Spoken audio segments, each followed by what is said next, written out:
아, 음. 아, 그래서 이사는 잘했어? 끝났다. 물론 아직 짐을 안 풀고 그냥 짱 박아 둔 게 좀 있어가지고, 그건 뭐, 살다 보면 풀어지겠지, 아마. 아, 썬더볼트 3B 케이블이 하나 없어져가지고, 지금 짜증나 죽겠네. 짐 푸는 건 이제 1년 지나야지. 이제 한 아마, 사이클이 다 돌아야 뭐. 이 집에서 나가고, 이 집에서 계약 끝날 때쯤 그 잃어버린 썬더볼트 3 케이블이 나오지 않을까. 이제 짐 정리야. 아, 여기 있었네. 아니면은 이거지. 이거 뭐야? 이러고 그냥 버려. 썬더볼트 3 케이블을 버릴 사람은 집에 없다. 아니, 썬더볼트 3인 걸 에이, 이거 이미 있는데? 이러고 그냥. 아, 하긴, 케이블은 그럴 수 있다. 그러니까. 근데 어차피 내 짐에 들어갔기 때문에. 11인치 프로로 바꾸니까 너무 좋은데? 생각보다 11인치가 그새 샀어? 반품이 떠가지고 아, 그래? 반품으로 바꾸고 나 있는 거는 아는 지인한테 팔기로 해가지고. 에어컨, 오늘도 더웠죠? 더웠나? 잘 몰랐어. 오늘 비 엄청 온다더니 그래. 덥기만 하고. 기상청을 믿을 게 안 된다니까.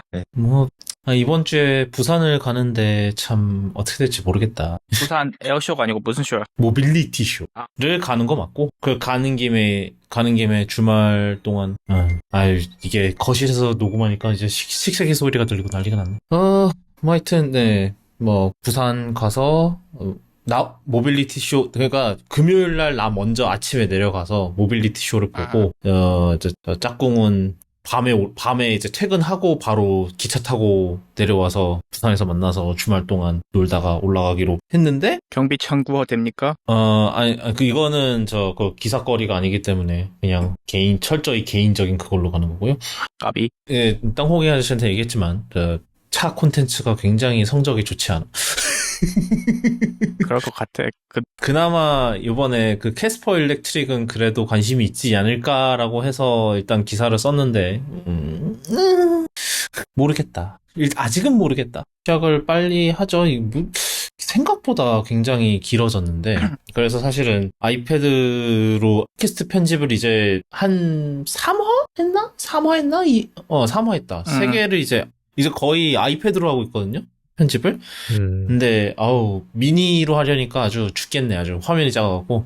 그래서 프로를 리뷰를 하게 될 때쯤 이제 그거를 좀 기대를 하고 있습니다. 그리고 이게 확실히 걔가 아이패드 미니가 램이 4기가밖에 안 될 거예요, 제가 알기로. 그래서 확실히 좀 제약이 있다. 평소에는 웹브라우징 좀 하고, 뭐, 그냥, 이제, 뭐, 가끔씩 유튜브랑, 뭐, 넷플릭스랑 이런 거 보고 하는 거 정도는 이제 문제가 없는데, 뭐, 그쵸. 이제, 본격적으로 뭔가 이제 막 기사도 쓰고, 이제, 요즘은 조금 노트북을 들고 나가는 거를 조금 줄이고, 이제 아이패드로 이제 많이 그러거든요. 그래서 아이패드에다가 키보드, 이제 옛날에 마이크로소프트에서 접이식 키보드 있었던 거 있어요. 그거랑, 그다음에 마우스 하나 이렇게 해갖고, 이제, 그렇게 많이 다니는데, 그거를 이제 아이패드 미니를 그 용도로 쓰기 시작하려 하니까 이제 아이패드 미니가 좀 죽어가는 약간 그런 느낌이어서 좀, 아이패드 프로는 좀 그런 환경이 좀 어떨지? 좀 다를까? 뭐 그런 거 싶기도 하고. 뭐 하여튼 그런 건 이제 리뷰에서 얘기를 하도록 하죠.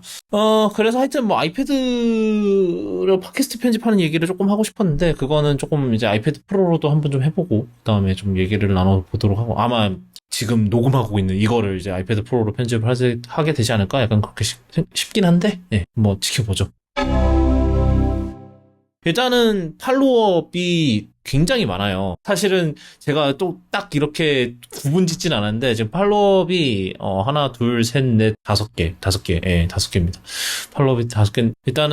일단 애플과 이후에 계속되는 신경전과 거시기와, 네, 그거부터 일단은 전해주시죠. 땅콩이님. 애플이 이제 유럽위원회 조사를 받고 있었는데, 조사 결과가 나와서, 뭐, 당연하게도 예상했다시피 애플이 디지털 마켓법 DMA를 위반했다고 나왔고요. 그 위반한 내용이 뭐 크게 세 가지 약관 조항이 세 가지 종류의 조항들이 위반이라고 결과가 나왔어요. 개발자들이 고객들을 뭐 다른 곳으로 유도할 수가 없도록 한다는 점, 그리고 유도를 할 수 있는 경우에도 매우 제한적인 링크로만, 아웃링크라고 하죠. 뭐 링크아웃이라고 되어 있는데 한국에서는 뭐 아웃링크를 하는 그런 제한적인 방식으로만 가능해서 애플의 벽이 쳐진 정원에서 못 빠져나가게 해놓은 점, 그리고 애플이 앱스토어를 통해서 고객을 확보하는 데 도움을 주기 때문에 초기 확보에 대한 뭐 비용을 청구하는 것까지는 괜찮은데 그 이후로도 너무 불필요한 수준의 요금을 뭐 커미션 수수료를 떼고 있다라고 뭐 결론이 나왔어요. 예상 가능한 수준이었고 이와는 별도로 또 이제 게이트키퍼로서 서드파티 앱스토어라든지 앱이 뭐 플랫폼에 올라올 수 있도록 어느 정도는 해줘야 되는데 그게 어떻게 실제로 하고 있는지 아닌지 조사를 하고 있어요. 특히 그 기술료 받는 부분이 문제가 된다고 그건 또 별도로 조사 중이에요. 그래서 이걸로 뭐 제소를 할지 안 할지는 아마 하겠죠? 뭐 길고 긴 그 시기가 되겠죠. 이게 그 DMA라는 것 자체가 이제 많은 사람들이 비판을 하는 게 법이 굉장히 애매모호하게 쓰여 있다. 그러니까 뭐 확실하게 이거는 되고 이건 안 되고가 확실하게 구분이 안 돼 있고. 왜냐하면 일단은 그 DMA의 그거 중 하나가 이제 결국은 어떤 게 이제 이 DMA의 이제 통제를 뭐 규제를 받게 되는 그 이제 게이트키퍼인가부터 일단 조건을 따져가면서 이제 이 법을 적용을 하기 때문에 좀 약간 이게 확실하게 이게 이거는 되고 이거는 안 된다라고 이제 법에 이제 확실하게 이게 명시가 안 돼 있다라는 게 이제 좀 비판 포인트 중 하나라고 해요. 그래서 그러면 이게 이제 게이트키퍼에 해당이 됐으니까 물론 이제 애플은 이거를 그러니까 이 법이 이제 BS라고 생각을 하고 계속 뭐 그런 거라고 생각을 하면서 이제 최소한으로 지키고 뭐 이제 지키면서도 어떻게든 이제 이 구멍들을 요리조리 이제 발견해서 이제 그쪽으로 빠지는 약간 그런 식으로 이제 이 전반적인 이런 플랜을 해놨기 때문에 당연히 뭐 그거에 대해서는 좀 괘씸죄가 들기는 하지만 당연히 그리고 이제 뭐 모두 예상대로 이제 EU한테 이렇게 그렇게 당하게 하지만 EU의 잘못도 있기는 하죠. 이거를 법을 이렇게 애매모호하게 써놨으니 뭐 물론 이제 그거랑 별개 원래 사실 뭐 이제 법의 의도라는 게 있잖아요. 그래서 법의 의도를 이제 당연히 이제 애플은 법의 의도는 무시하고 그 법에 이제 그 적힌 대로만 이제 한 건데 사실은 근데 모두가 사실은 뭐 법의 의도랑 현실이 다른 경우가 뭐 이러나 저러나 있잖아요. 근데 이제 그거를 이제 피하려면 이제 법을 최대한 정말 적나라하게 딱딱딱 명시를 해야 되는데 DMA는 그런 면에서는 성공적이진 않았던 것 같다. 그러니까 애초에 처음부터 이제 그 게이트키퍼를 이제 여러 가지 카테고리를 두고 이제 게이트키퍼를 선정하는 과정에서 뭐 그거를 이제 각각의 게이트키퍼에 뭔가 맞는 이제 각각 이제 딱 맞춰진 법을 쓸 수는 없잖아요. 일단은 이거 게이트키퍼인지 아닌지조차도 지금 조사를 해서 결정을 해야 되는 상황이었으니까 처음에. 그러다 보니까 이제 애매모호하게 쓰여졌고 이로 인해서 이제 이 법을 어떻게 해석하냐에 따라서 요리조리 이제 구멍을 빠져나가고 이제 이걸 갖고 너 이건 지키는 거 아니야. 그래서 이 법을 지키는 게 뭔데? 이게 계속 이렇게 좀 비효율적인 싸움이 계속 일어나는 게 아닌가라는 생각은 저는 좀 들기는 해요. 그렇다고 해서 뭐 DMA를 애초에 뭐 타겟을 뭐 애플 앱스토어와 구글의 뭐 플레이스토어 그리고 메타의 뭐 이렇게 딱딱딱딱 정할 수는 없었잖아요. 뭐 그렇게 정할 수도 없으니까 이렇게 한 거긴 한데 좀 그런 면에서는 DMA가 많이 아쉽죠. 그래. 차라리 진짜로 이제 EU가 만들었던 이런 규제법 중에서 되게 성공적이었던 이제 USB-C 실제로 아이폰 15가 USB-C를 달게 이제 유도를 했던 그 법을 보면은 딱 명시가 돼 있잖아요. USB-C를 달아야 된다. 딱 돼 있으니까 애플도 뭐 궁시렁 되기는 하겠지만 어쩔 수 없이 이제 EU가 그 법을 만든 의도대로 따라와서 이제 아이폰 15는 USB-C를 채용하게 됐죠. 근데 DMA는 애초에 그렇게 딱딱 이제 명명백백하게 이제 법이 명시가 안 돼 있다 보니까 이제 이걸 어떻게 해석하냐에 따라서 이렇게 계속 이게 되는 게 아닌가라는 생각이 좀 들고 그래서 실제로 이게 이 DMA를 통해서 이제 뭐 다들 이렇게 안착을 그러려면은 좀 상당한 시일이 걸리지 않을까라는 생각을 좀 해봅니다. 그리고 이제 이 DMA와 관련해서 또 좀 하나 더 어이없을까요? 뭐 어떻게 생각해야 될지 모르겠는데 하여튼 그런 게 하나 있었는데요. 바로 애플이 갑자기 애플 인텔리전스 이제 몇 가지 기능을 iOS 18, 뭐 18, iOS 18에 이제 탑재된 몇 가지 기능들을, 이제 EU에서는, 일단 올해 내로는 좀 어렵게 됐다. 이제 거기에 탑재를 하는 게. 그래서 이 세 가지 기능이 뭐냐? 바로 애플 인텔리전스랑, 아이폰 미러링이랑, 그 다음에 쉐어 플레이 이제 화면 공유 기능. 그러니까 이게 아이패드 OS에 나왔던 기능이죠. 근데 이게 iOS에서 되는 걸로 알고 있긴 한데, 그래서 이제 뭐 애플이 이제 그 주장인지 뭐 하여튼 이제 보도자료에서 밝힌 바로는 우리가 이제 세 가지 기능들이 이제 DMA를 준수를 하는지를 추가적으로 검토를 해봐야 될 것 같다면서 이제 올해 내로는 EU 시장에서는 이 기능들을 소개하기가 힘들 것 같다라는 그런 취지였어요. 이것도 사실은 제가 이제 아까 좀 전에 이제 DMA의 좀 애매모호함 이런 거랑 좀 어느 정도 일맥상통하는 면이 있죠. 이게 사실은 저는 솔직히 이게 애플이 이렇게 하는 게 조금 약간 EU한테 좀 한 방 먹이려고 이렇게 한 것 같기는 해요. 솔직히. 근데 일단은 이런 구실을 준다는 것 자체가 사실은 저는 그러니까 이게 DMA가 정착되기까지는 좀 이렇게 좀 쉽지 않은 길이 계속 이렇게 있지 않을까라는 생각인데 좀 DMA랑 이게 일단 무슨 상관인지 전 납득이 잘 안 된다부터 말씀을 드려야 되겠는 게, 그냥 이것도 그거죠. 플랫폼, 그러니까 뭐 예를 들어서 아이폰 미러링은 왜 아이폰 미러링을 했어? 그러면 이제 맥하고 아이폰하고 돼. 그럼 왜 왜 맥하고 안드로이드 폰은 안 되고 왜 아이폰하고 윈도우 PC는 미러링이 안 되지? 약간 이렇게 뭐 이제 걸고 넘어질 수 있다가 이제 약간 애플의 좀 주장 포인트인 것 같기는 해요. 예를 들어서 이제 아이폰 미러링을 예로 하면은.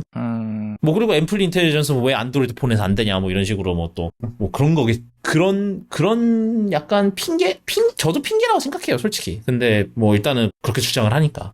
지금으로서는 도무지 어떤 연유로 저렇게 하는지는 모르겠어요. 그리고 어차피 키는 거야 나중에 스위치 온 하면 되니까. 그쵸. 뭐 그거야 어렵지 않을 건데 이건 약간 이외에 불만을 간접적으로 표하는 건지 지금으로서는 좀 이해가 안 되는 상황이고, 그리고 이미 PR 돌아가는 걸 보면 애플 쪽에 오히려 안 좋게 돌아가고 있어요. AI, 뭐, 애플 인텔리전스야, 뭐, 어차피 미국 영어로만 되니까 하니까, 뭐, 그게 생각보다 크게 데미지는 없을 거다 하더라도, 사실 아이폰 미러링이 뭐, 제가 지난번에 WWDC 스페셜 때 얘기했을 때처럼, 사실 좀 약간 간판 기능 중 하나가 아닌가 싶거든요. 그래서, 그거를 이렇게 한다는 것 자체가 저도 좀 이해하기 좀 어려운 결정이긴 하죠. 근데, 일단 주장은 그러하니, 뭐, 이렇게 얘기해놓고 이제 EU가 그냥 얘네들은 상관없으니까 그냥 해라고 하면 뭐 그냥 하면 되겠죠. 근데 EU에선 아직까지 딱히 반응이 없는 걸로 알아요. 이거를 발표한 지가 거의 일주일이 다 간 걸로 알고 있는데 EU 쪽에서는 딱히 뭐 물론 이제 EU에서도 뭐 조사를 해야 되니까 딱히 반응이 없는 걸 수도 있긴 한데 실제로 정말 이 기능들이 DMA를 위반하는 건지를 뭐 조사하려고 지금 딱히 반응이 없는 건지 이런 건 모르겠는데 제가 알기로는 딱히 추가적으로 반응이 없었던 걸로 알고 있긴 하거든요. 그래서 그렇습니다. 하여튼 좀 되게 진흙탕 싸움이 될 것 같은 그런 생각이 좀 들고요. 뭐 그 와중에 지금 EU가 메타한테도 지금 때리고 있다라는 소식이 좀 있었고요.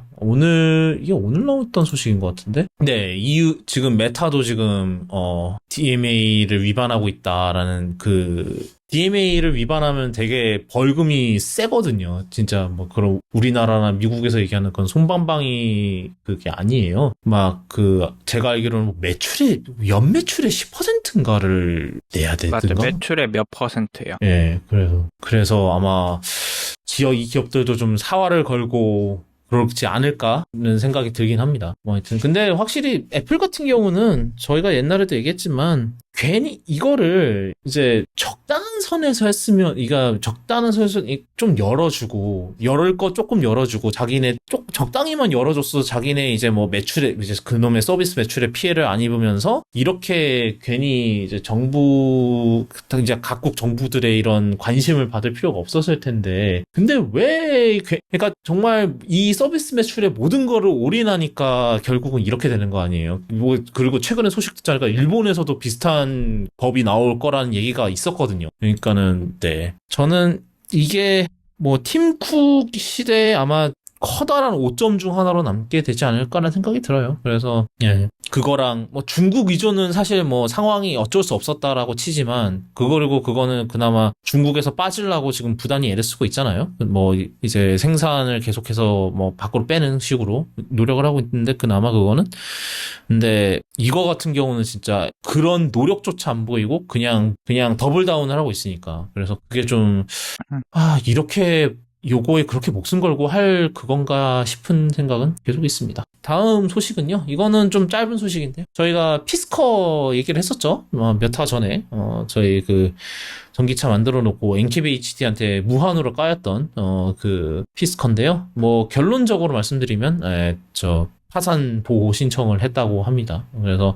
뭐 이미 저 직원들 15% 감원했었고 그 다음에 저희가 지난번에 얘기했던 대로 이제 재고 처리하려고 차값을 엄청 낮추기도 했고 막 이랬었는데 네 결국은 이렇게 됐습니다. 뭐 딱히 이거 말고는 전해드릴 건 없는데 그냥 이 피스커가 그 뒤로 어떻게 됐는지를 알려드리려고 지금 간단히 이렇게 얘기를 했고요.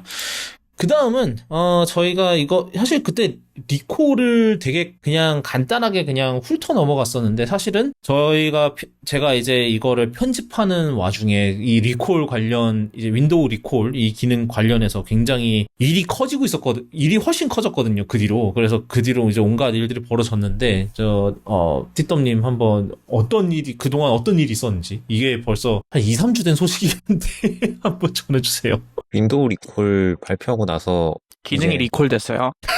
진짜 오만 얘기가 다 나왔죠. 뭐 프라이버시가 위험하다부터 사용하지 말아라. 그리고 어디서는 기사로 뭐 그런 것도 썼더라고요. 윈도우 리콜 최대한 조심하면서 쓰는 방법 해가지고 그 리콜 관련 설정을 해제하는 방법을 매뉴얼처럼 올려놨어요. 그건 리콜을 안 쓰는 거잖아요. 아니에요? 그러니까요.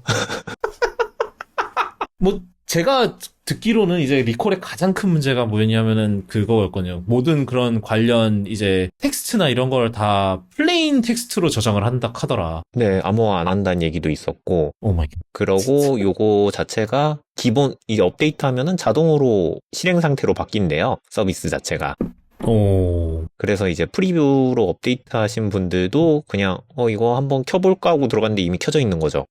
맞아요. 그 그래서 옵트인이라 옵트아웃이 아니고 옵트인이라면서요. 네. 그냥 무조건 켜져 있는 거. 그냥 맞- 무조건 켜져 있고 예. 이제 그래갖고 그거랑 같이 이제 또 다른 것도 하나 이슈가 되기는 했는데 그거는 좀 큰 게 아닌 것 같긴 한데 그 원드라이브 자동으로 마찬가지로 원드라이브 계정 강제로 연동시키게 해서 뭐 그럼 걸로 백업을 한대요? 그거를? 아니요, 리콜 백업이 아니라 그 저희 윈도우 기능 중에 보면은 자동으로 이제 뭐 바탕화면이나 뭐 다운로드 폴더를 동기화하는 기능이 있어요. 그런데 그게 이제 기본적으로 마이크로소프트 계정으로 로그인을 하면은 이게 자동으로 열려버리거든요. 이게 원래는 선택사항이었는데 로컬 계정을 만든가 아니면은 그 윈도우 계정, 그 원드라이브 계정을 연동을 하던가 둘 중에 하나였는데 로컬 계정 옵션이 아예 없어진 거예요. 그래갖고 이제 그 두 건으로 이제 좀 되게 시끄러워졌어요. 그래서 많이 업데이트 했더니 강제로 원드라이브랑 묶어버리고 리콜은 켜져 있고 그래서 있구만. 이걸 뭐 어쩌라는 것이냐 뭐 이제 프라이버시 침해다 뭐 쓰지 마라 뭐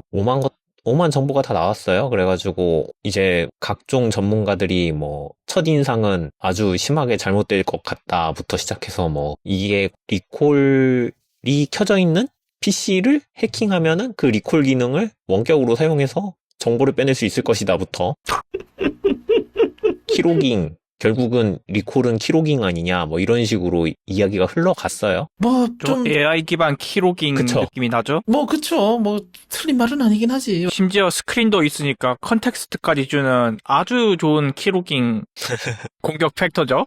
키스트로크도 기록을 하긴 하겠죠 또. 그쵸? 진짜로.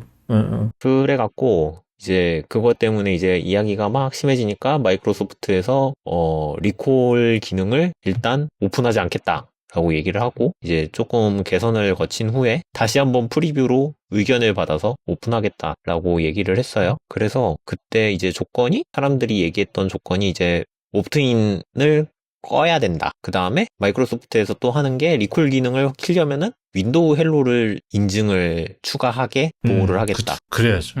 그 다음에 그건 해야죠. 그러니까 이제 인증을 거쳐야지 리콜 기능을 볼 수 있고 뭐 이런 식으로.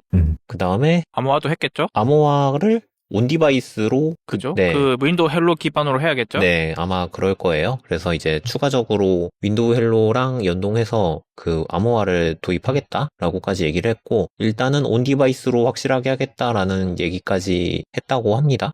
그래서 이것도 평가받은 후에 이제 개선하고 배포할 예정이라고 하는데, 그러면 이제 또 아마도 데이터가 그러면 백업이 안 된다라는 얘기가 나오지 않을까?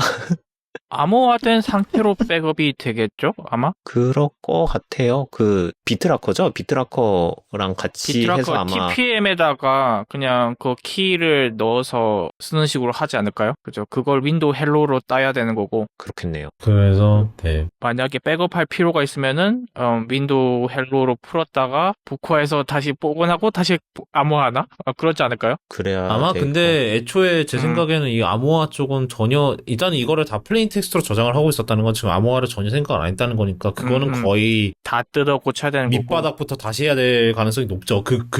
이제 그 저장 시스템 자체를.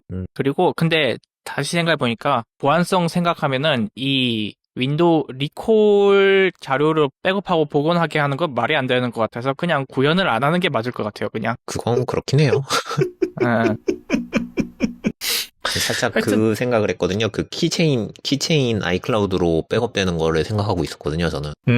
뭐 그것, 근데 애플은 사실 그 전반적인 그 아이클라우드 시스템 전체가 이제 암호화랑 그게 되니까 동당과 암호가 다 되니까는. 지금 그걸 생각했는데 윈도우는 왠지 안 할 것 같다. 근데 그러려면 이제 원드라이브 자체를 뜯어 고쳐야 될 가능성도 있죠. 그걸 암호화를 하려면. 근데 애플은 애초부터 이제 파운데이션 자체가 암호화에 굉장히 초점을 뒀었으니까 그게 가능한 거지. 뭐 하여튼 이런 상황이 벌어지면서 뭐 좀 웃지 못할 사건도 있었는데 이제 보통은 이게 6월 이제 저 AI 코파일럿 플러스 PC들이 이제 6월 18일에 출시를 했거든요. 근데 이제 원래는 보통은 이제 그 한 1, 2주 전쯤에 이제 리뷰 유닛 뿌리고 이제 리뷰 좀 해주십시오 이러면서 리뷰를 하고 이제 그 다음에 이제 딱 출시일에 맞춰서 리뷰들이 나와야 되는데 이 리콜 기능을 뺀 새 빌드를 넣느라고 이제 리뷰 유닛이 나가는 게 늦었다고 합니다.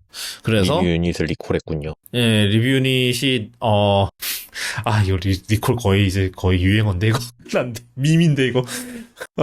그래서 리뷰 유닛을 제가 알기로는 그 출시일 당일에 이제 저 리뷰어들한테도 나갔다 하더라고요. 그래서 리뷰들이 좀 많이들 좀 늦게 나왔어요. 그래서 뭐 일단은 전반적으로 일단 이 스냅드래곤 X 엘리트에 대한 평가는 상당히 좋거든요. 뭐 일단은 확실히 이제 인텔이나 AMD로 이제 X86 노트북에 비해서는 정말 장족의 발전을 보인 건 맞고, 그렇기 때문에 그런 면에서 이제 굉장히 좋은 평가를 받고 있는데, 사실 이 리콜 관련 논란만 없었어도 훨씬 더 이제 좋은 평가를 받을 수 있었을 텐데, 이것 때문에 이제 전반적으로 얘네들의 이제 이 코파일럿 플러스 PC의 전반적인 론칭 스케줄이나 뭐 이제 마케팅 이런 거가 다 꼬여버리니까 그거는 좀 마이크로소프트 입장에서 상당히 아쉬울 것 같긴 해요. 근데 그러게 왜 그걸 암호화를 안 하고 왜 그랬냐고 하면은 근데요. 네. 그래서 뭐 평가는 꽤 좋더라고요. 근데 이제 저는 이제 그 생각은 있습니다. 애초에 이제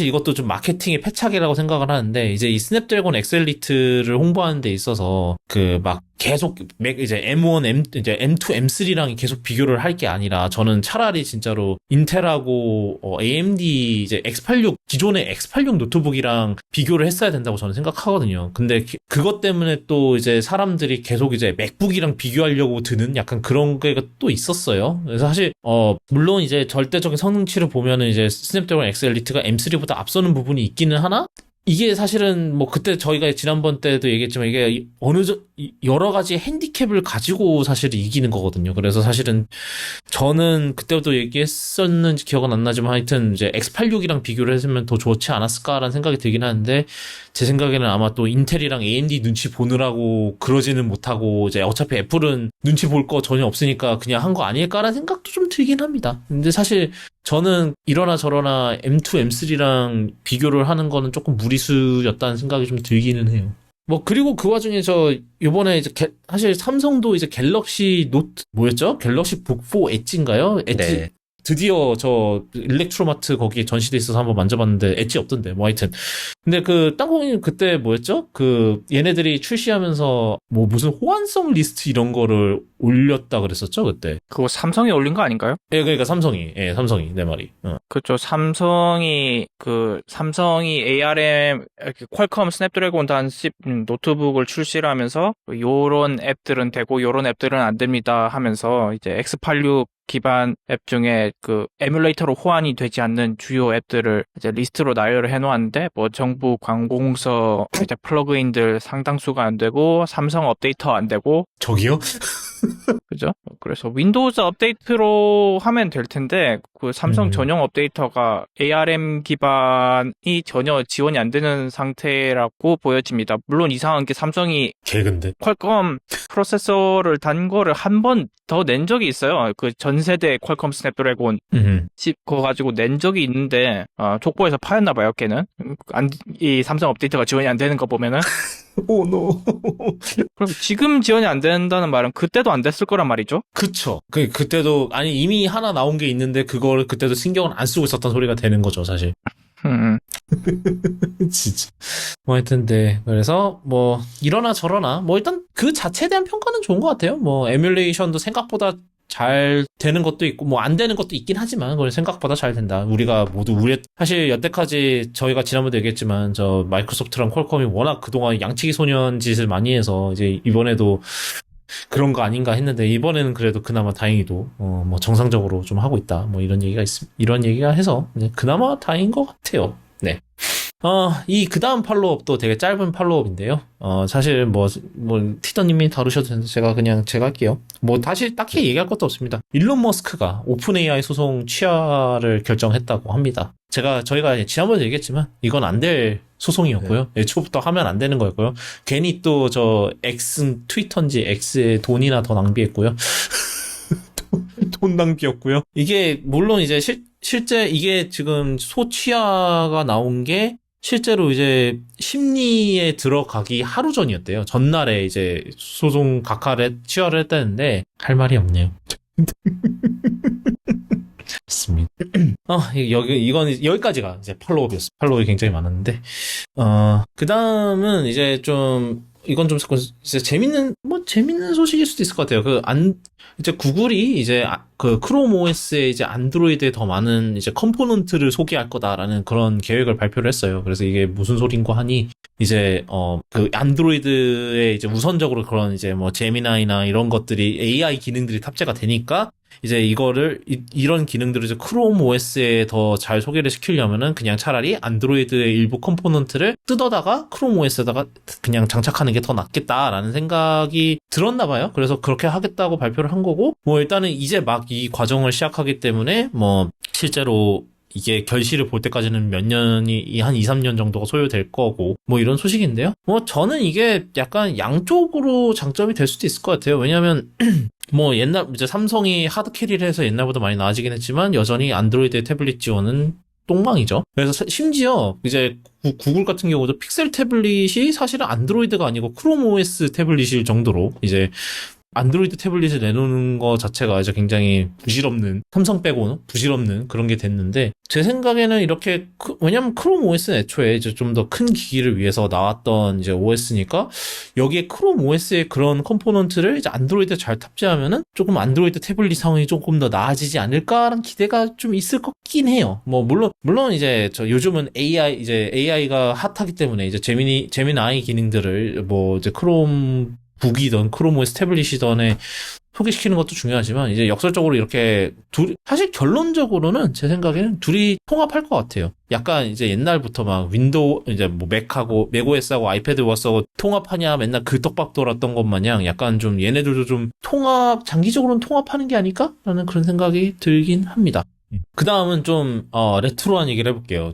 AI 얘기하다가 굉장히 좀 레트로한 얘기인데, 이 시대 2024년에 새로운 필름 카메라가 나왔습니다. 이게 사실 저희가 이제 사실 요즘 필름 사진 찍는 게 굉장히 좀 약간 복고 유행, 이제 그런 거 레트로 유행을 하면서 많은 사람들이 이제 필름 사진을 많이 찍는데, 사실 근데 여태까지 이제 필름 카메라들은 사실 다 이런 필름 사진들은 다 이제 중고, 이제 옛날 빈티지 카메라들로 찍는 거거든요. 뭐 이제 중고에서 사갖고, 이렇게 해서 찍는 건데, 뭐, 사실 그럴 수밖에 없는 게 사실 아무리 이제 이 필름 카메라, 이제 필름으로 사진 찍는 게 다시 유행이라고 한들, 이제 카메라 제조사 입장에서는 다시 요거에 이제 케이터링을 한답시고, 필름 카메라를 갑자기 개발을 해서 내놓기가 애매하죠. 뭐 그나마 지금 제가 알기로 이제 필름 카메라 신품으로 살 수 있는 메이저 카메라 업체 중 하나가 이제 라이카인데, 라이카가 이제 1984년에 나왔던 이제 M6 이제 레인지 파인더를 지금 이제 약간 그거를 조금 손봐서 이제 신품으로 팔고 있거든요. 근데 요번에 펜탁스가 아예 이제 밑바닥부터 개발한 필름 카메라를 발표를 했어요. 그래서 이게 언제 마지막으로 이런 일이 있었는고 하니까 2005년에 마지막으로 나왔대요. 그래서 캐논에서 무슨 약간 컴팩트 필름 카메라가 하나 나왔던 게 마지막이었는데, 그 뒤로 이제 19년 만에 완전히 처음부터 개발한 이제 신형 필름 카메라가 나왔고요. 이게 뭐 펜타스 말로는 이게 약간 이제 이 필름 카메라 프로젝트의 첫 번째 제품이라는 얘기를 한대요. 그래서 이거 말고도 그 뒤로도 이제 계속해서 필름 카메라를 조금씩 개발을 하겠다라는 거고, 뭐 열심히 노력했다 하더라고요. 이거 하려고 이제 막 이미 은퇴하신 분들 찾아가서 노인학대가 아니라 저 이제 조언을 받고, 필름 카메라에 대한 엔지니어링에 대한 조언을 받고, 뭐 이제 필요한 부품들 다시 생산하기 위해서 생산 라인 또 만들고 뭐 이런 식으로 했다고 합니다. 그래서 이미 반응이 꽤 좋은 것 같아요.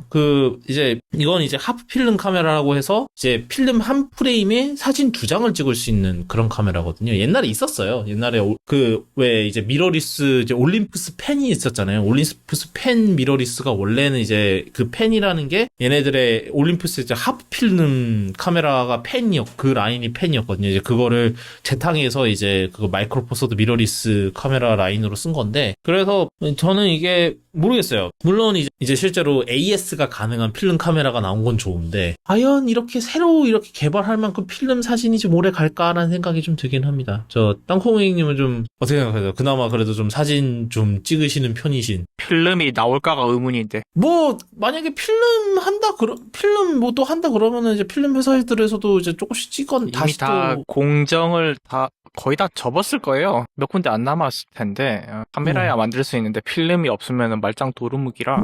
물론 이제 또 그거를 이용해서 또 이제 또 틈새 시장을 파고드는 이제 좀 약간 스타트업 같은 애들이 또 나오긴 하겠죠. 아마 이거는 잠시 뜨고 사라지지 않을까 싶어요. 저는 일단은 뭐 보니까 그래도 지난번에 이제 제가 이번에 라이카 M6를 이제 그 레인지 파인더가 좀 그 느낌이 궁금해서 한번 빌려본 적이 있어요. 그래서 근데 이제 라이카 레인지 파인더 중에서 유일하게 빌려볼 수 있는 게 하필이면 필름이어갖고 이제 약간 운명 겨자먹기로 필름을 찍었단 말이에요. 근데 그러고 나서 이제 현상하고 이제 스캔을 하러 갔는데, 이제 저기에 고래 사진관이라고 해서 이제 직접 이제 현상을 이제 해주시고 직접 이제 스캐너에다가 그 현상된 필름 넣어서 직접 스캔을 뜰 수 있는 그런 곳이 있어요. 근데 한번 가봤는데 사람이 많긴 많더라고요. 평일인데도. 그래서 확실히 이제 약간 힙스터들 사이에서 아직은 그래도 좀 유행이 있구나 싶기는 한데, 맞아요. 불편해서 언젠간 죽을 것 같아요. 네, 지금. 뭐 근데 이제 이러나 저러나 완전히 죽지는 않을 것 같긴 한데, 근데 확실히 이게 뭐 저 땅콩이 말 맞다나 저 이제 힙스터들 사이에서는 오래 못 갈 것 같기는 해요. 뭐 이제는 뭐 그게 핫하다던데, 저 한 자릿수 메가픽셀 뭐 몇백만 화소, 고작 몇백만 화소밖에 안 되는 뭐 그런 게 또 유행이라던데, 나는 그거 보고 또 뭐 하는 건가 싶긴 하지만 조금 옛날 디카 얘기하시는 거죠? 네, 맞아요. 네. 그래서 소니 잔망경 카메라 이런 거 네. 얘기하는 것 같은데, 차라리 그런 건 어차피 SD카드 뽑아서 인스타에 올리기 쉬우니까 그나마 카메라만 구하면 되는데, 문제는 그 당시 SD 카드를 안 썼죠. CF 카드를 썼지. 그렇죠. CF라도 리더만 구하면 이제 어떻게든 휴대폰에서 인스타에 올리기 쉬운데, 필름 카메라는 얘기가 다르죠. 필름 값도 굉장히 비싸고, 이제 거기 고래 사진관인가 같은 데 가서 현상도 해야 되고, 스캔도 해야 되고, 너무 불편하죠. 그래서 아마 현실의 벽에서 다들 이골이 나지 않을까.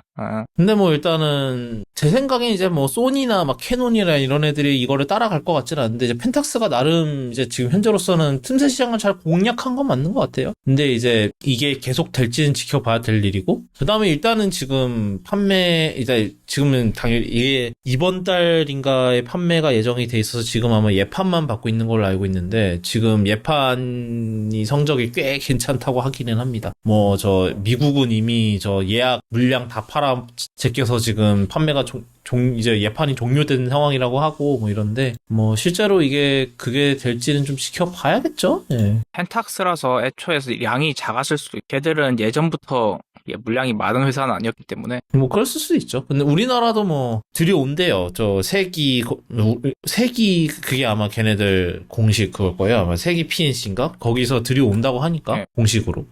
뭐 혹여나 이제 만져볼 수 있으면 만져보는 걸로 하고요. 그 다음 소식은 또 자동차 소식이 좀 몇 가지 있습니다. 저 일단 첫 번째 땅콩이님. 리비안이라는 미국 픽업 트럭 및 SUV를 파는 전기 SUV 픽업 트럭을 파는 스타트업이 있는데 네, 저희가 지난번에 다뤘었죠. 네. 이 회사를 인수한 건 아니고 폭스바겐이 최대 50억 달러를 투자를 한다고 지분을 인수한다고 합니다. 그래서 초기 자금으로 일단 10억 달러로 10억 달러를 투자한다고 했고요. 그래가지고 그날 주가가 아주 거의 처음 70%까지 올랐다가 49%까지로 이제 진정이 됐었는데 이걸 보면은 이제 폭스바겐이 자기네 전동 ID 플랫폼으로 전기차를 파는 것만으로는 부족했다고 판단하는 건지 그래서 리비안의 사실상 인수 인수 아니면 이제 조인트 벤처 이제 합동 벤처라고 하나? 무슨 벤처라고 하죠? 그쵸. 조인 벤처인데 조인 벤처를 뭐라 그러니? 공동 벤처를 하는 수준인데 이 정도면은 사실 애플이 인수한 애 만에라는 루머가 끊임없이 돌던 회사인데 뜬금없이 이제 폭스바겐이 대주주가 되게 되었습니다. 합작회사 하여튼. 네. 그죠. 합작회사 정도로. 그래서 이걸 계획을 위해서 미국 어디냐? 이제 독일에서 온갖 차량들이 위장막 쓰고 리비안으로 가서 이제 리비안 장비로 테스트하고 뭐 그랬다고 합니다. 네, 근데 일단은 제 생각에는 그 덕에 일단은 리비안이 중간에 엄청난 삽질만 안 하면 R2와 R3까지는 그래도 출시를 할 수 있지 않을까. 그리고 이제 리비안이 여태까지 이제 이런 자본력이나 이런 게 좀 부족해서 사실은 그동안 세계 진출을 못 했잖아요. 보통 계속 미국에서만 팔았거든요. 근데 이를 통해서 좀 해외로 진출할 수 있는 발판을 마련할 수 있지 않을까? 그리고 VW에서 좀 그런 해외 유통 이런 거를 좀 도와줄 수 있다면, 그런 게 또 가능하지 않을까라는 좀 기대를 해봐요. 네. 그래서 사실 리비안 같은 경우는 좀 잘 됐으면 좋겠다라는 생각은 듭니다. 그냥 차라리 테슬라보다는 나은 것 같아서. 네. 자, 그 다음은 이번에 진짜 따끈따끈하게 새로 나온 차종을 얘기해 볼게요. 바로 캐스퍼가 드디어 전기차가 나왔어요. 캐스퍼 일렉트릭이 가장 큰 차이점은 사실 물론 이제 전동화 파워트레인을 넣은 것도 있지만 이제 크기가 커졌어요. 이게 루머로 돌았을 때는 띠용 했었는데, 이제 실제로, 무려 230mm를 키웠다고 합니다. 그러니까 23cm가 길어진 건데, 전장이. 그럼 아예 다른 차입니다. 거의, 일단은, 경차가 아니에요, 더 이상. 이렇게 되면은. 왜냐면 경차의 그 크기 기준은 한참 초과하기 때문에 안 되고. 근데 이제 당연히 이렇게 한 이유는 더 큰 배터리를 넣기 위해서였죠. 그래서 49.5kWh라고 하거든요. 굉장히 이 정도 차급을 생각하면 상당히 큰 배터리가 들어간 게 맞는 것 같아요. 그리고 완충 시 최대 주행거리 315km라고 295에서 315km 정도 나온다고 300km 정도가 나온다고 보시면 될 것 같아요.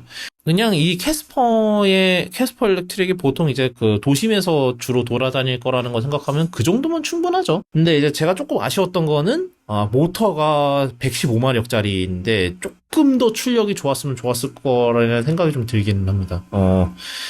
왜냐면은 캐스퍼의 1.0 터보가 100마력이거든요. 딱. 그래서 조금만 더 이제 좀 답답함을 좀 줄여주려면 조금 더 출력을 높였어도 됐을 것 같긴 한데, 물론 전기차는 밟는 순간 최대 토크가 나오기 때문에 좀 여전히 그래도 내연기관보다는 좀 덜 답답하지 않을까라는 생각이 들긴 하고요. 일단은 그러고, 편의 사양이 정말 빵빵하게 들어갑니다. 심지어 스마트 크루즈 컨트롤까지 들어가요. 어댑티브 크루즈까지 들어가고, 디지털 키까지 들어가요. 그 아이폰이랑 애플워치로 이제 문 여는 거, 열쇠 대신에. 그것까지 그것까지 되고, 그래서 편의 사양도 되게 빵빵하게 넣어줬고요. 가격이 관건이겠죠. 가격이 당연히 이제 레이 EV보다는 비쌀 거고요. 근데 레이 EV가 이제 2,700만 원부터란 말이죠. 물론 보조금 받고 하면은 훨씬 싸게 살 수 있긴 하지만, 그래서 이게 우리나라 이제 얼마가 나올지가 좀 관건일 것 같고, 그 다음에 또 당장 이제 조금 더 윗급이 이제 EV3란 말이죠. 그래서 EV3랑은 또 가격 차가 어떻게 날 건지도 좀 궁금하긴 해요. EV3 아직 걔도 아직 가격 안 나왔죠? 4,200 나왔네? 생각보다 비싸게 나왔네. 4천만 원이 넘네? 보조금을 거의 1,000만 원쯤 받아야 이제 3천만 원대. 그쵸. 깡통을 사진 않을 거니까, 그죠?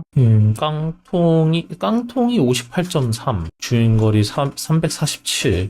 347? 약간 그 캐스퍼 이제 일렉트릭 풀옵션 해갖고 약간 그 돈 시약이 딱 좋은 포지션이긴 해. 조금만 더 하면은, 근데 조금만 더 하면이라고 하겠는데, 물론 캐스퍼 일렉트릭의 가격이 얼마냐에 따라서 달라지긴 하는데, 좀 약간 그 돈 씨 포지셔닝이 되지 않을까 싶기는 한데, 어떻게 사실 저는 이제 뭐, 이번 주에 부산 내려가서 한번 볼 것 같긴 한데.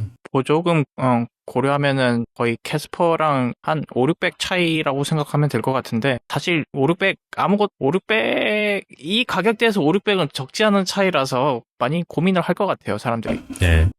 근데 뭐 그만큼 확실히 뭐 편의 장비나 이런 건 좀 빠방하게 넣어주긴 하니까 사실 어댑티브 크루즈나 이런 거는 사실 레이 EV도 안 들어가는 거거든요. 그거는 그러니까는 사실 생각보다 굉장히 빵빵하게 넣어주기는 하는데 그것 때문에 가격이 얼마나 올라갈지도 좀 관건이고 사실 이게 그것도 있죠. 현대가 이거를 이제 캐스퍼 일렉트릭을 이제 우리나라뿐만 아니라 이제 해외에서도 판매를 할 계획이 있단 말이에요. 이제 54개국에서 판다고 하는데 그래서 뭐 현대 인스터란 이름으로 이제 판매를 한답니다. 그래서 그냥 캐스퍼란 이름을 쓰면 더 좋았을 것 같은데. 그게 아마 유령 캐스퍼랑 꼬마 유령. 네, 꼬마 유령 캐스퍼랑 저작권이 네. 겹쳤나? 예. 이미지도 있잖아요. 유령인데. 네, 그래서 어쩔 수 없이 좀 이름을 바꾼 것 같고, 사실 그런 관점에서 봤을 때 이제 다른 나라에서도 판매할 계획이 있고 이런 거에서 봤을 때 이제 얘네들이 이제 배터리를 크게 넣기 위해서 크기를 키운 게 좀 납득이 되긴 하죠. 우리나라야 뭐 경차 사이즈라는 게 중요하지만 해외로 나가기 시작하면 이게 또 경차 사이즈가 별 상관이 없잖아, 사실은. 차라리 이제 전기차로서의 상품성을 챙기는 게 더 나은 선택이긴 하니까. 네. 그래서 괜찮은 선택인 것 같아요. 한번 몰아보고 싶기는 하네요. 좀 궁금하긴 해요. 어떤지. 물론 이제 소카에 나오겠죠? 아마도. 예. 이번에 좀 AI 소식이 좀 있었는데, 치떡님 전해주시죠. 이거는 좀 된 소식이긴 한데. 저희가 그동안 안 한 지가 좀 오래되긴 했죠. 중국에서 새로운 AI를 발표했습니다. 이거는 저건데 중국에서 인터넷 관리하는 뭐라 그래야 되죠? 판공실이라고 있는데 정부 판공실? 그레이트 파이어월 만들고 네. 검열하고 위챗으로 메시지도 주고받으면 이제 보다가 이상한 소리 했구나 이러면서 이제 잠깐 얘기 좀 할까 이러고 끌고 가는 친구들이 있어요. 이분들이 이제 몇 달 전부터 이제 생성형 AI 좀 시끄러워지니까 그때부터 우리 생성형 AI 알고 쓰시다 이러면서 이제 규제 캠페인을 좀 했거든요. Of course. 그래서 이제 가짜 뉴스 조심해야 되고 라이브 스트리밍에도 딥페이크가 있을 수 있으니 조심해야 되고 그런 것들 이렇게 한참 그거는 사실 중국 공산당뿐만 아니라 전 세계가 걱정해야 될 사안이긴 하죠. 네, 근데 이쪽은 조금 심하게 한 거죠. 이제 직접 뭐 보고 있니? 이러면서 직접 까본 거니까. 네. Sure. 그래가지고 이제, AR이 쓰려면은 좀 제대로 된 걸 써야지 이러면서 이제 직접 만들었습니다.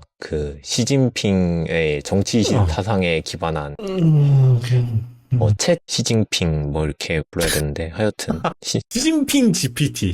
시진핑, 예. GPT, 하여튼. 예. 그래서 이제 요 AI는 다른 AI와는 달리 오픈소스가 아니고 이제 중국에서 직접 수집한 선별된 데이터로 만든 폐쇄형 모델이라고 하고요. 아직은 내부 테스트 중이어서 초대받은 사용자만 사용이 가능하다라고 하는데 아마도 당원들 얘기하는 거겠죠. 그렇죠. 초대받은 당원들. 그렇겠지 뭐. 네. 예. 그래가지고 이제 조금 어차피 못 쓰게 막을 거 쓸 수 있는 거를 그나마 숨통을 우리나라 쪽으로 아니 우리나라랜다 씨 자기네한테 유리한 쪽으로 쓸 수 있게 네, 그런 모델을 만들었다고 합니다. 그래서 업무 수행 전용으로 이제 공직 사회에서 쓸 수 있는 용도로 쓸 것 같다라고 예측이 된다고 해요. 예, 저는 이거 보고 딱 그 생각이 들었습니다. 윈터 솔저에서, 캡틴 아메리카 윈터 솔저에서 그 아르님 졸라가 자기 죽기 전에 서버 클러스터에다가, 테이프 드라이브 서버에다가 자기의 정신을 옮겨놓은 거 약간 그거 생각났어요. 그러니까 시진핑의 정신이 이제 인공지능 모델로 계속 살아가. 약간 이런 느낌으로. 북에서는 이제 주체 PT 만든다, 이제. 하겠죠. 뭐 조금 약간 이거는 언제 하냐의 문제지 하긴 하겠지 언젠가.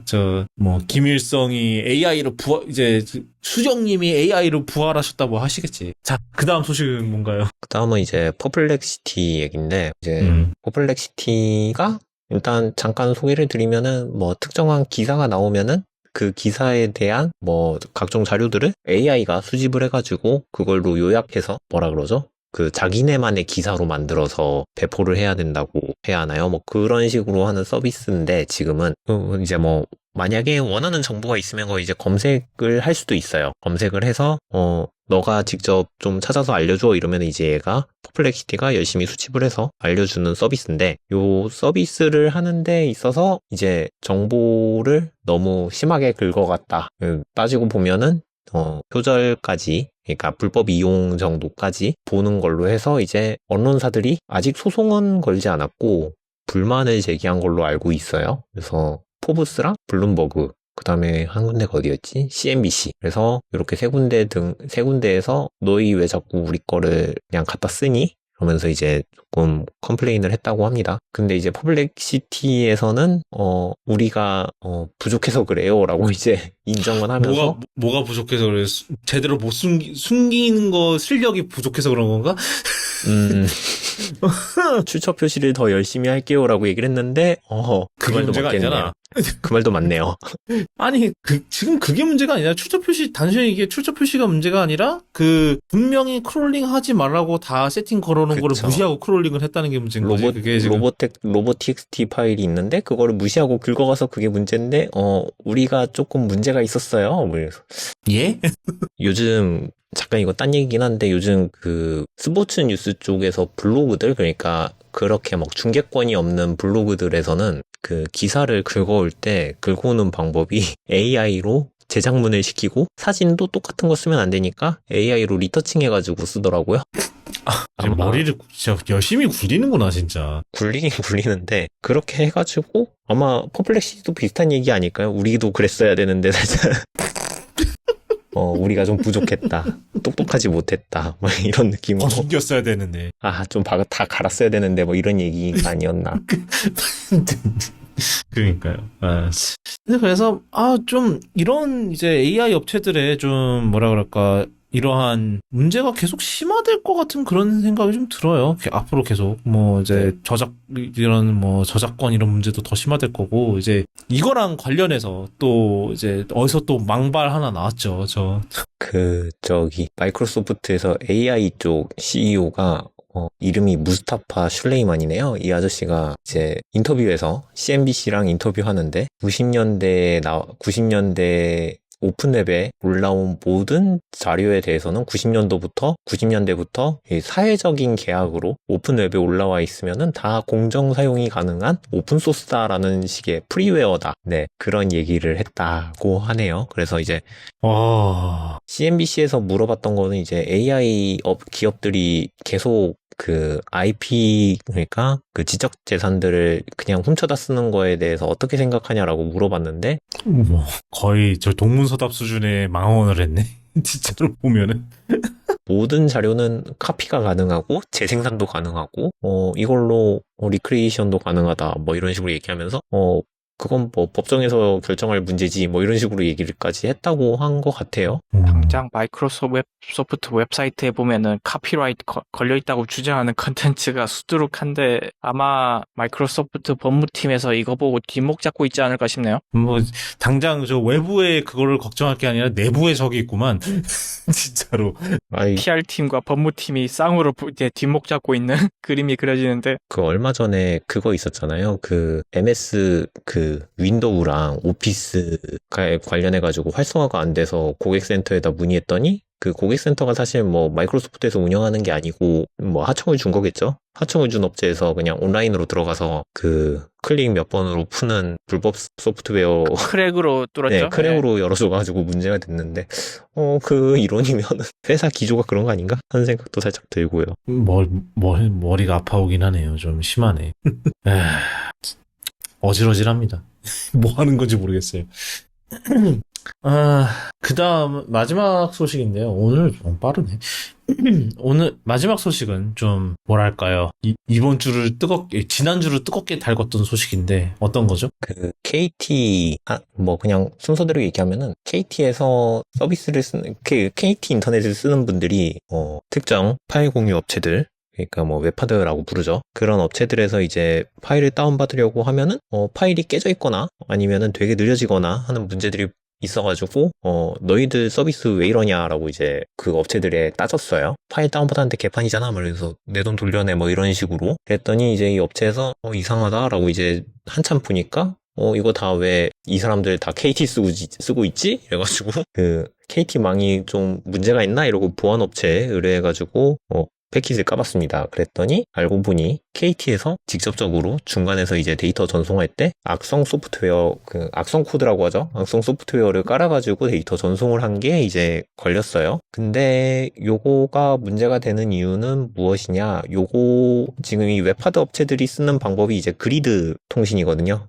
그리드 컴퓨팅. 그러니까 이제 저희 흔히 말하는 그냥 P2P 방식이긴 한데 우리 컴퓨터에 있는 빈 공간을 살짝 나눠가지고 상대방한테 보내주는 전송 서버로 사용하는 방법인데 망사용료 피하려고 쓰는 방법이에요. 우리 쪽 망사용료가 많이 나가니까 이제 사용자들 컴퓨터 통해가지고 서로 주고받게 하자 뭐 이런 발상으로 시작을 한 건데 그 KT가 통신사 입장에서 봤을 때 망사용료를 피하려고 꼼수를 쓰네라고 보이는 거죠. 그래서 이제 망사용료 내놓지 않고 이렇게 꼼수 부리는 애들은 막아버리겠다 이러면서 이제 악성 코드를 심지어 사용자 컴퓨터에 깐 거예요. 그래갖고 알기로는 그 치지직 그 스트리밍 서비스들 치지직이나 아프리카 그런 곳들도 이제 서비스 쓰는 분들도 막혔다고 하더라고요. 이제 뭐 영상이 깨진다던가 뭐 그런 문제들이 있었다고 하는데 이제 요거 그리드 하는 걸 어떻게 알아냈냐라고 이제 그거를 보니까 KT에서 니들 주고받는 패킷을 까봤어라고 얘기를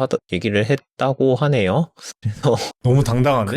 네. 그거 자체도 문제 소지가 있는데 너무 당당하게. 그러니까. 그래서 이제 KT 데이터 센터랑 본사로 이제 압수수색을 진행했고 이거에 대해서 이제 통신비밀보호법이랑 정보통신망을 위반했을 거라고 하고 수사를 진행하고 있다고 하고 관련해서 지금 KT 직원이랑 협력업체 직원들 상대로 이제 뭐라 그러죠? 조사에 들어갔다고 해야 되나? 경찰에서 뭐 조사한다고 하던데요. 검찰 송치했다고 하네요. 벌써요? 네네. 빠르네. 검찰 송치를 했다고 하고 그래서 이제 KT 고객들 같은 경우에는 뭐 웹하드 업체가 악성 소프트웨어를 깔아서 이제 사용자들한테 KT 주장은 이거예요. 웹하드 업체에서 그 사용자들 컴퓨터에 악성 소프트웨어를 깔았기 때문에 이거를 우리가 막아준 거다 뭐 이런 식으로 얘기를 했다고 합니다.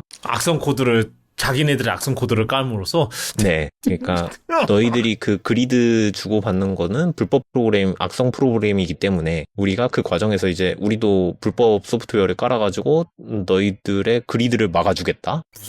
불에는 불, 뭐 눈에는 눈, 이에는 이입니까? 이거 뭐. 이독제독. 그러니까 뭐야 이게. 이게. 그래서 저는 이게 더 황당했던 게 KT가 당당하다는 거. 네. 이게 뭐가 잘못됐는데. 그래서 참 저희 집이 KT를 쓰는데 참 어떻게 해야 될까요?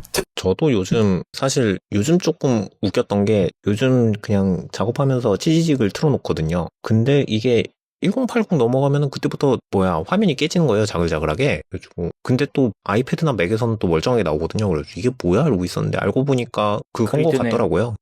그죠. 아이패드에서 그리드가 될 리가 없고, 네. 그럼 이제 원인은 하나죠. 네, 그쵸. 뭐 진짜 집에서도 VPN을 돌려야 되는 건가요? 약간 그런 생각도 해요. 저기 부모님 집은 SKB거든요. 그쪽에서 뭐 VPN을 끌어와야 되나. 공유기 VPN을 열로 역으로 연결시켜야 되나. 약간 그런 생각도 들고 참 머리가 복잡하네요. 이 얘기들은. 그래요, 그러면 또 이러겠죠. 너님들이 그럼 불법적인 짓을 안 하면 되는 거 아니냐, 이러는데, 사실은 문제는 그거죠. 이런 능력을, 물론 우리가 이런 능력을, 이제 원한다면 이렇게까지 할 수 있다는 걸 알죠. ISP의 사실 권한이 그만큼 막강한 건데, 문제는 약간 그 사이에 신뢰라는 게 있잖아요. 그쵸. 고객과 이 서비스 제공자 사이에 신뢰라는 게 있는데, 그거를, 얘가 어느 정도의 선을 넘지 고객의 그거를 위해서 어느 정도, 물론 그 망을 지켜야 된다는 그 의무는 인정을 하지만, 그거를 지킨답시고, 선을 넘는 짓을 하면 안 된다라는 그런 건데, 그게 약간 고객과의 약속이잖아요. 근데, 확실히 이거는 선을 넘었죠. 그냥, 이 KT가 한 짓은. 그래서 저는 그거에서 되게 실망스러운 거고, 이게 사실 중간자 공격이잖아요. 이런 중간자 공격은 보통 악의적인 그런 서드 파티에서 하는 게 이런 중간자 공격인데, 이거를 ISP가 하고 있다는 정말 어이가 없는, 어이 털리는 소식으로 인해서, 이거 또 해외 또 외신에 또 좀 탄 모양이더라고요. 근데 좀 웃겼던 게 웹하드 업체를 그게 웹하드라는 회사 이름인 줄 알고 웹하드 이렇게 나갔고 좀 웃기긴 했는데. 그 웹하드 실제로 웹하드라는 기업이 있잖아요. 근데 여기서 그건 아니겠죠. 그쵸. 그거는 아닌데. 얘네도 나름 지네들이 그 리서치를 했는데 그런 것 같아서 한 것 같긴 한데, 참. 그래서, 이게 무슨 망신인가 싶고 그래요. 근데, 그래서, 이거는 제대로 조사해서, 제대로 두드려 맞고, 정신 좀 차렸으면 좋겠어요, 저는 개인적으로. 그럴지 모르겠는데, 일단은 경찰이 이렇게 적극적으로 수사를 한다는 것에서 조금 희망을 가져보기는 하는데, 이 모멘텀이 유지가 돼야 되는데, 과연 이게 유지가 될까라는 좀 불안함이 있는 것 같긴 합니다. 오늘은, 여기까지인 것 같아요. 길진 않았는데. 쿠도캐스트는 아시다시피 애플 팟캐스트, 팟빵, 스포티파이, 유튜브, 네이버 오디오 클립에서 들으실 수 있고요. 오늘 다뤘던 내용 구독.me/cast/214에 들어오시면 오늘 다뤘던 주제들 기사로 정리해 놓으니까 궁금하신 거 있으시면 들어오셔서 기사 읽어보시고 그러셨으면 좋겠습니다. 오늘 여기까지고요. 저희 정말 더워질 일밖에 남지 않은 여름인데 모두 체력 관리 잘 하시고 또 너무 덥다 싶으면은 좀 시원한데 또 좀 피하시고 건강 관리 잘 하시고 그러셨으면 좋겠습니다. 저희는 다음 시간에 돌아오도록 하겠습니다. 그때만.